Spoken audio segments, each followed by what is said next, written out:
Today we are going to discuss about accounting standards, then International Financial Reporting Standard and Indian Accounting Standard.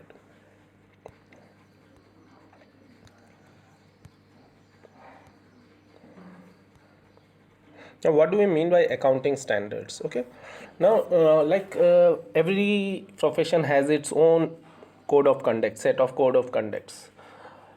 In accountancy also, the professional body of accountants in India, it is ICAI, okay, Institute of Chartered Accountants of India.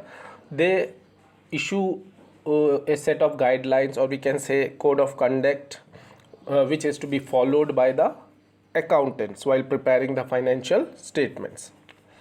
So we can say that accounting standards are a code of conduct imposed on accountants by law or professional body or because of customs. Okay, remember that accounting standards are code of conduct which the accountants have to follow while preparing the financial statements and presentation of financial information.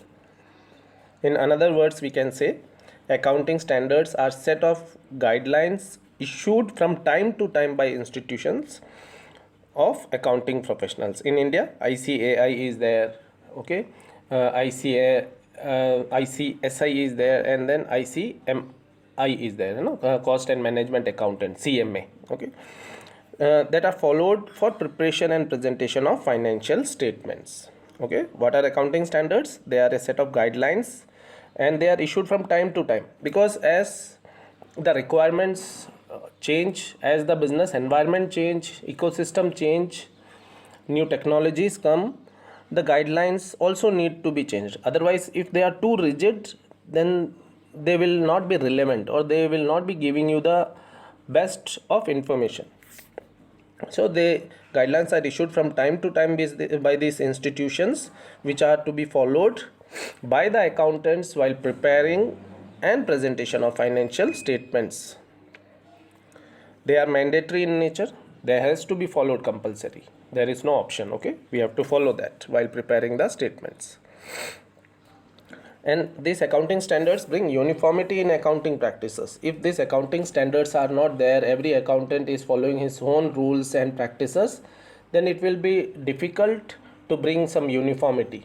And if uniformity is not there, then it is not possible for the other users of accounting information to compare those accounting information, to understand that accounting information. Okay, and these accounting standards ensures consistency, comparability and transparency in the accounting information and practices.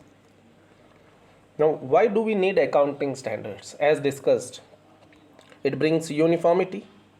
Okay, so the results which are coming out by, if different accountants are preparing the accounting information, the result will be almost same. Okay, so to bring uniformity in the presentation and preparation, accounting standards are required. They provide information about the policies followed by the accountant or team of accountants preparing the financial reports. And accounting standards minimize the various possibilities of preparing the financial statements. Okay, if various policies and practices are there, if we follow accounting standards, they are minimized. Okay, the apex bodies have minimized the practices which can be used while preparing financial statements. Promote better understanding. If uniformity is there, comparability is there, then it is easy to understand the financial statements.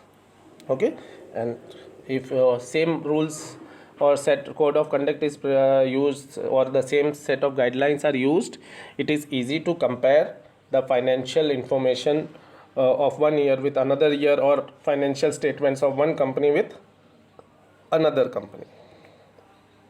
Okay, and this increases the reliability or trust on the financial statements.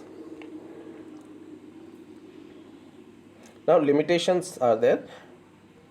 One is that they are very rigid in nature. So if that's why this professional bodies from time to time, they are issuing new guidelines, but sometimes it takes too long to issue the new guidelines. So during that time there is confusion. Okay, so one of the limitation of accounting standard is that they are rigid in nature. Examples I will be giving you later on. Okay, but just now if I give you examples also, we will be increasing the time limit also, and it will be little difficult for you also, the accounting examples. Okay, and then as discussed, no, historical cost concept we had studied earlier.